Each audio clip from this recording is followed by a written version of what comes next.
Close your eyes for a moment. Forget the hum of your laptop, the notifications on your phone, and the pressure of next week's deadlines. Now, open them. You are standing on the banks of the Kamo River. The air is sharp with the scent of pine smoke and damp earth. It is an October morning in the year 1400. You are in Kyoto, or as it is known now, Heian-kyo, the capital of peace and tranquility. In this year, Kyoto is the heart of a Japan that is reinventing itself. While Europe is grappling with the tail end of the Middle Ages, Kyoto is experiencing a cultural explosion known as the Muromachi Renaissance. Here, about 100,000 people live in a grid of narrow streets, wooden temples, and hidden gardens. It is larger than almost any city in Europe at the time, save perhaps Paris. But Kyoto in 1400 is not just a city of beauty, it is a city of intense discipline.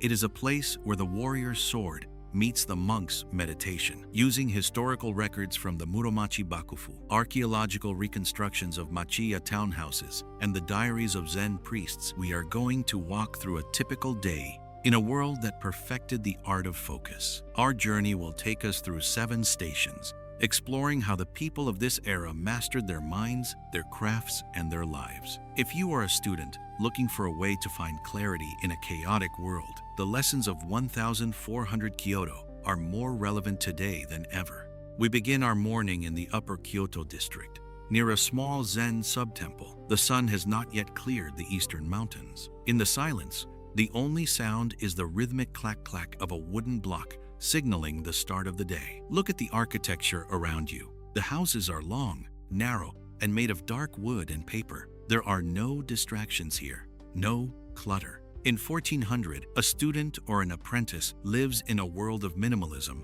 not because they are poor, but because they believe that a cluttered room leads to a cluttered mind. The first lesson of Kyoto for the modern student is the dawn ritual. In the temple, the monks and students wake at 4 a.m. They don't start by checking the news or worrying about the future. They start with a task that requires total presence, sweeping. You might see a young novice monk sweeping the gravel path. Notice how he moves. He isn't rushing to finish so he can go do something important. The sweeping is the important thing. This is the concept of Samu work as meditation. Insight for the student.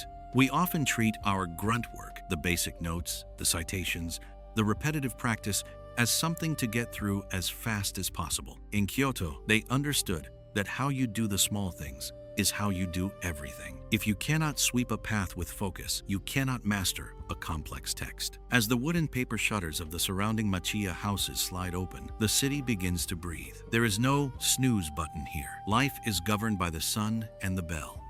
As we walk deeper into the residential lanes, notice the eels beds, the nickname for these incredibly narrow townhouses. Because the city is taxed based on the width of the house facing the street, the buildings are deep and thin. Inside one of these houses, a merchant's son is beginning his studies. He isn't sitting at a desk with a padded chair. He is sitting on a woven straw tatami mat, his back straight, his breathing controlled. In 1400, education is a privilege, but it is also a physical discipline. To learn to write calligraphy, you must first learn to sit. You must learn to hold the brush with a steady hand. There is no rough draft in ink wash painting. Every stroke is final. This teaches a level of pre-calculation and mental rehearsal that we often lack today.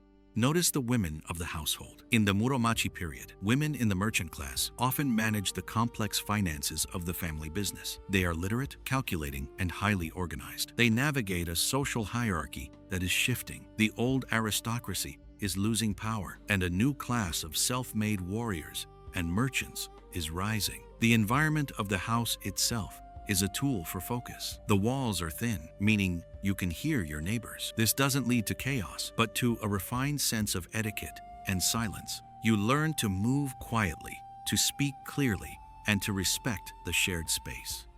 We move toward the Shijo district, the commercial heart of the city. The atmosphere changes instantly. It's loud, vibrant, and smells of fermented soy, dried fish, and expensive incense.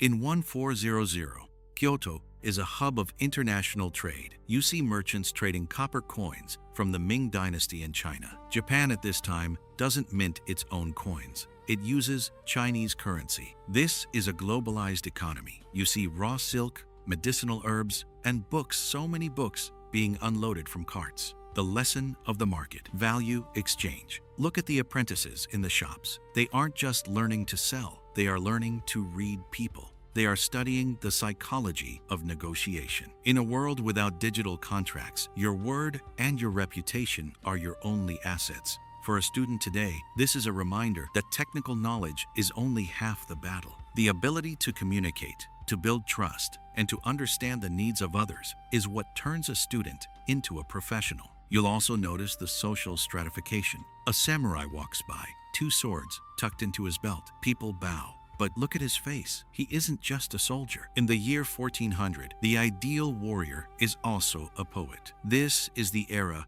of Bunburyodo, the dual way of the sword and the brush. If you can fight but cannot write a poem, you are considered a barbarian. If you can write but cannot defend yourself, you are considered weak. We take a path toward the northern hills to see the most famous construction project of the era, Kinkakuji, the Golden Pavilion.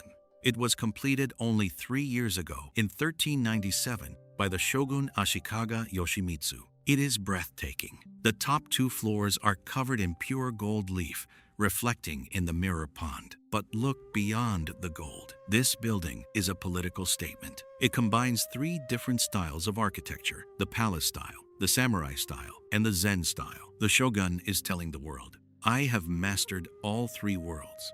I am a politician, a warrior, and a monk. The lesson of the pavilion: integration. As a student, you are often told to specialize, to stay in your lane. But the greatest minds of 1400 Kyoto were generalists. They saw no contradiction between studying the stars and studying the soul. The Golden Pavilion also teaches us about the transience of beauty. Even as it was built, the people knew that wood and gold would eventually fade or burn, as it tragically did centuries later. This led to the aesthetic of Mono-no-ware, a deep empathy for the fleeting nature of things. When you realize your time as a student is fleeting, you don't despair. You work with more intensity. You appreciate the now, because the now is all you have.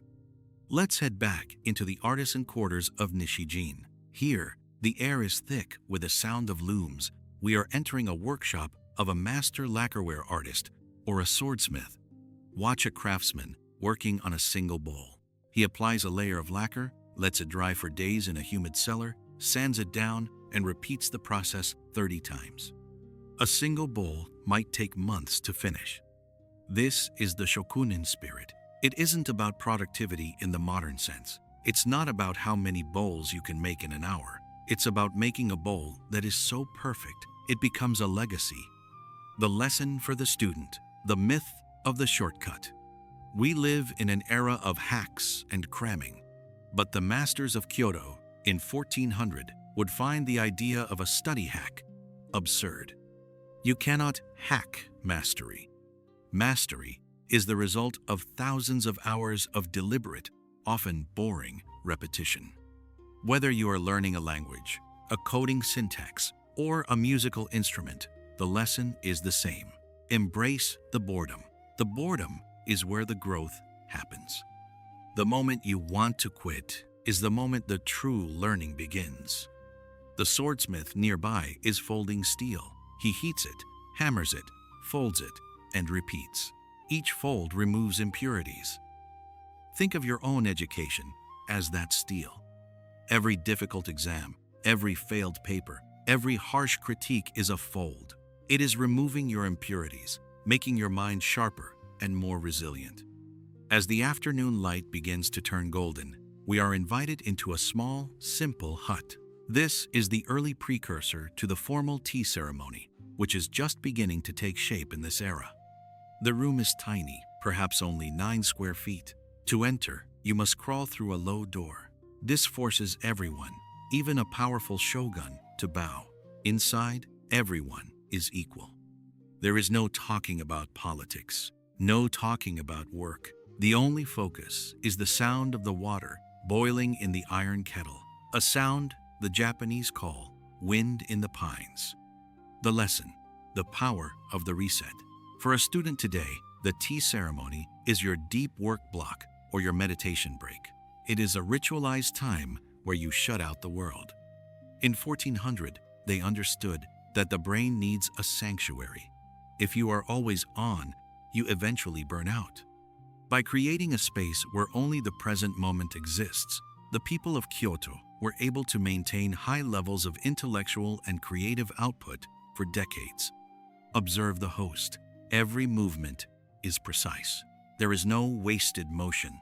This is the physical manifestation of Mushin no mind.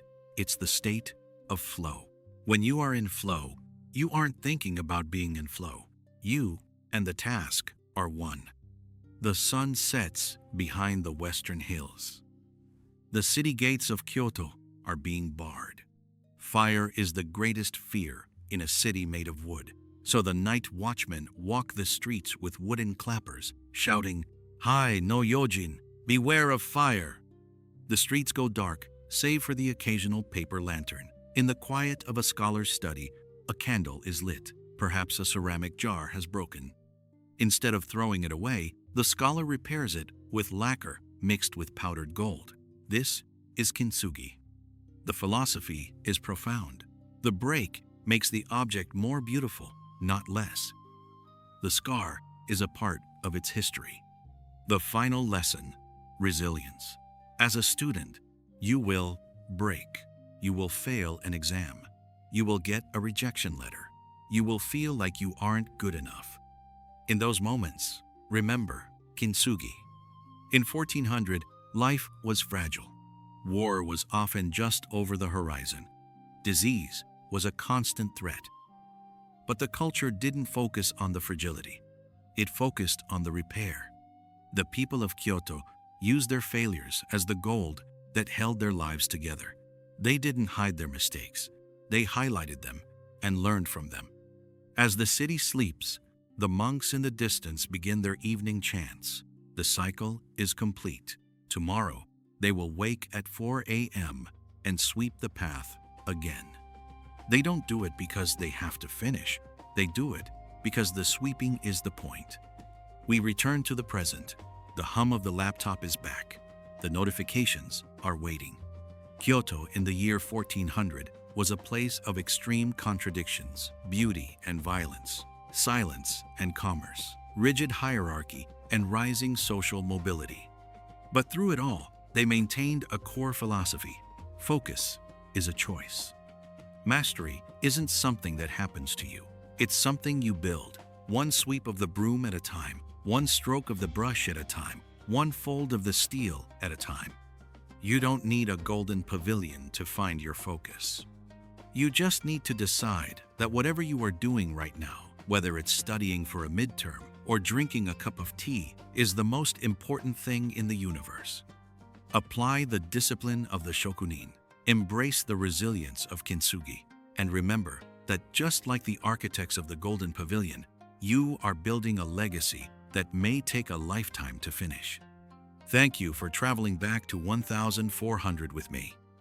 If this journey helped you find a moment of clarity, take that feeling into your next hour of study. The path is waiting. Start sweeping.